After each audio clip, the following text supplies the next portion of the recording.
నేను ప్లాస్టిక్ కప్పుని. ఆ వేడి వల్ల మీ శరీరంలోకి విషపదార్థాలు విడుదలవుతాయి.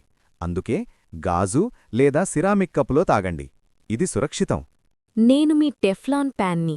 నా మీద గీతలు పడితే వెంటనే నన్ను దూరంగా విసిరేయండి. నిప్పుకు గురైనప్పుడు ఆహారం కింద కనిపించే పొర విషాన్ని విడుదల చేస్తుంది. దానివల్ల లంగ్స్ మరియు హెల్త్కి హార్మ్ఫుల్. నేను చల్లని ఆహారం కోసం మాత్రమే తయారుచేసిన ఫోమ్ ప్లేట్ని. వ్రేడి ఆహారం పెడితే నేను కరిగి క్యాన్సర్ కారక పదార్థాలను విడుదల చేస్తాను. నేను ప్లాస్టిక్ సంచిని. హాట్ ఫుడ్ ప్యాక్ చేస్తే విషపూరిత పదార్థాలు ఆహారాన్ని కలుషితం చేస్తాయి. షాపింగ్కి వెళ్లేటప్పుడు మీ సొంత కంటైనర్ తీసుకురండి. నేను మెలమైన్ ప్లేట్ని. నేను అందంగా కనిపిస్తాను, కానీ నేను మోసగాణ్ణి.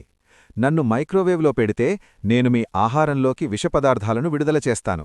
నన్ను చల్లని వస్తువులకే ఉపయోగించు. నేను ప్లాస్టిక్ కటింగ్ బోర్డ్ని. నైఫ్తో కట్స్ వల్ల మైక్రోప్లాస్టిక్స్ ఫుడ్లో మిక్స్ అయ్యి బాడీలో అక్యుములేట్ అవుతాయి. నేను మీ పాత వంటగది స్పాంజ్ని. నాలో బ్యాక్టీరియా మిలియన్స్ ఉంటాయి. డిషెస్ క్లీన్ చేస్తున్నట్టు జర్మ్స్ స్ప్రెడ్ చేస్తాను. నెలల తరబడి నన్ను వాడకండి. నేను న్యూస్ ప్రింట్ ఇంక్ని. ఫుడ్ ర్యాప్ చేస్తే టాక్సిక్ ఇంక్ ఫుడ్లో వెళ్ళిపోతుంది. హెల్త్ రిస్క్ పెరిగిపోతుంది.